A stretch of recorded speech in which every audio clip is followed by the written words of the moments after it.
Hey everybody, Stevie Cybernetic here, and this is going to be the first album review that I'm doing for YouTube. I did one album review before, and it's on my site, steviecybernetic.webs.com, so go check that link in the sidebar right there, and you can go read my review of Typo Negative's World Coming Down album. The album that we're going to do today is Fear Factory's Mechanize, and it's a very good album because it's probably one of my favorite metal albums of the year so far. For those of you new to the band, I'll give you a little history rundown here. Fear Factory is an industrial metal band that started way back in like 1989 in Los Angeles, California.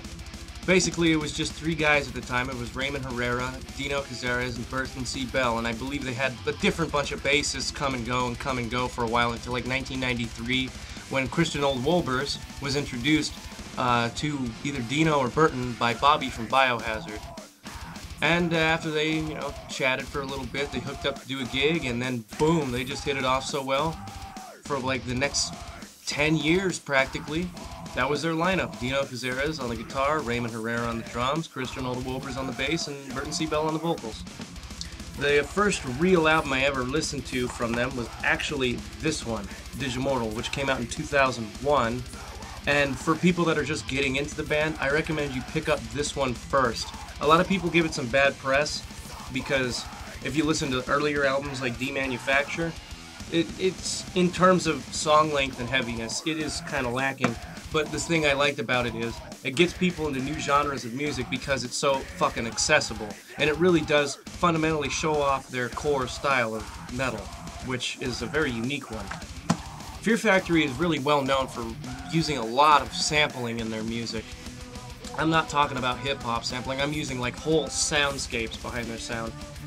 Kind of like what Ministry did on The Mind is a Terrible Thing to Taste, or even Psalm 69 a lot of the times, just huge, even like Frontline Assembly, because Reese Folber actually does the live keyboards and sampling for their music. It's very, very interesting to listen to some of their stuff, especially on this album if you've got a really good surround stereo system, or even this one if you've got that, because you can really hear this whole huge soundscape behind their music that I don't think a lot of other metal bands have really experimented with in depth. And in my experience, Fear Factory was one of the first bands that I heard that really got this down right. In the mid-90s, they got huge popularity with this album, Obsolete. You probably heard the song either Edge Crusher, Resurrection, or Descent from it, or the most well-known one was the song they did with Gary Newman, which was a cover of his song Cars.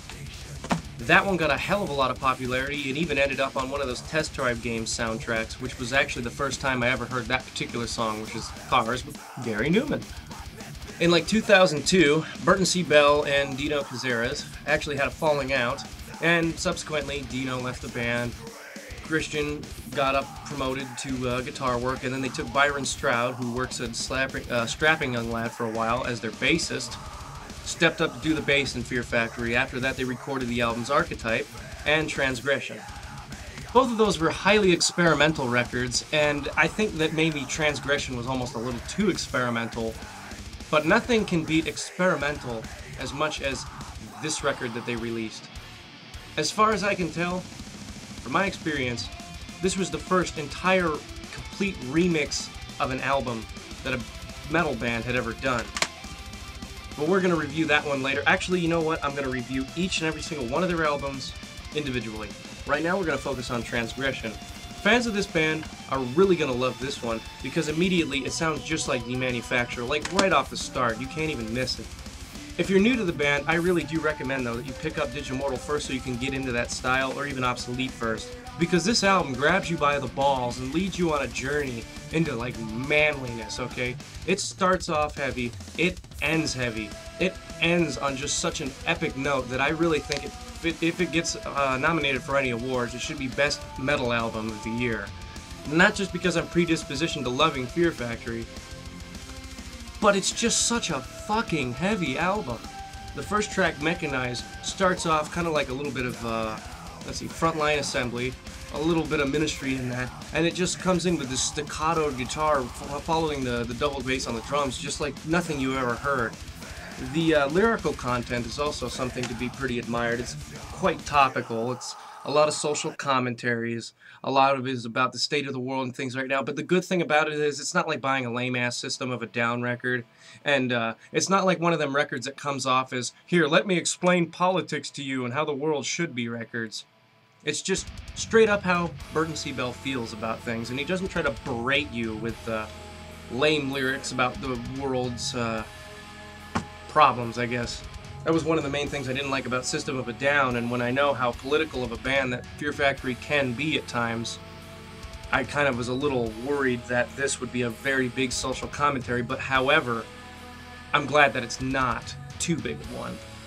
The album actually comes in well actually three if you consider the super box set that you can get with it, which is actually a toolbox. It comes in fundamentally two different types of album.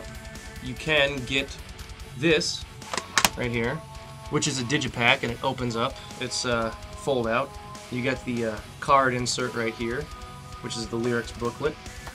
The cool thing about this one is it's actually got a 1991 demo that they did, which features Big God, Self-Immolation, and Soul Wound, the original recordings of those. And then it actually has a bonus track, which is a re-recording of the song Crash Test, which first appeared on their very first album they did with Roadrunner, I believe, which was Soul of a New Machine. And I really loved, I fucking loved the re-recording. If they actually ever wanted to re-record Soul of a New Machine, with Gene Hoglan now doing the drums for them, since Raymond Herrera and Christian are either on bad terms with the band or they're just full-time working with Archaea, that fucking... they should just re-record the whole album, because the cover alone just sounded so fucking better than the original version. It's not only because the production was really good and the mixing and mastering was good, it was just so much heavier. It was like worlds heavier, because the original was like almost borderline black metal at points. The other album, version of the album that you can get in regular stores, I'll explain the box set to you in a minute, is this one. Hopefully I'm not glaring off the screen too much. This is just a standard plastic jewel case version. It opens up just like a regular CD.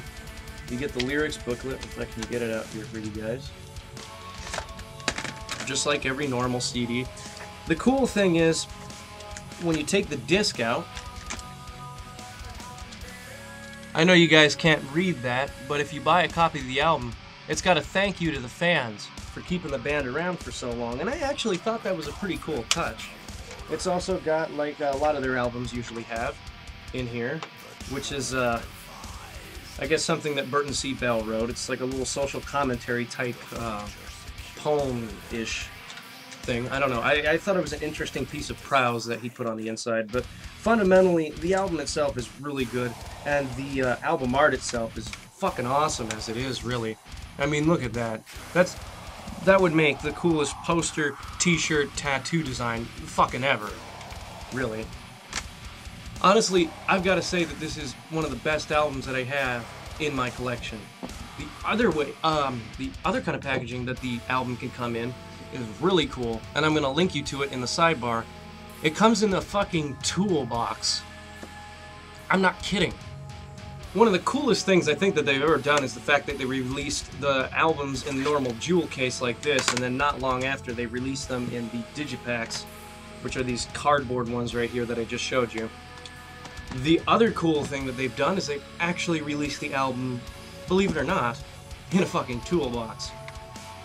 I didn't even know about this until just before I decided to do this review, so obviously I can't show you that, because if I could just magically make one appear, I would. The coolest thing about this is you can actually get a whole lot of other cool things with it. I've never seen a band pimp their shit like this before, except for Metallica when they did the Binge and Purge live shit album, but it came in like a little cardboard ammo box, but this thing was fucking cardboard. This is an actual toolbox, and it comes with tons of cool shit. I guess they've realized that people that love metal love bonus content. Here's all the stuff that this box set comes with.